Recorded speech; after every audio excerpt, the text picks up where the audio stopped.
शरीरं सुरूपं तथा वा कलत्रं यशश्चारुचित्रं धनं मेरुतुल्यम्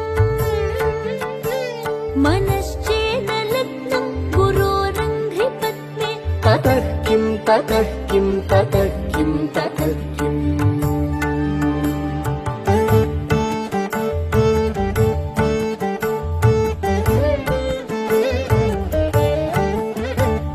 कलत्रं धनं पुत्रपौत्रादि सर्वं गृहं बान्धव सर्वमेतद्धि जातम्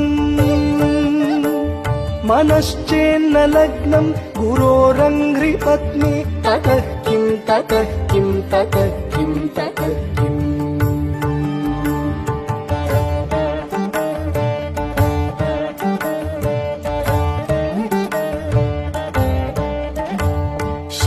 षडङ्गादिवेदो मुखे शास्त्रविद्या कवित्वादिगद्यं सुपद्यं करोति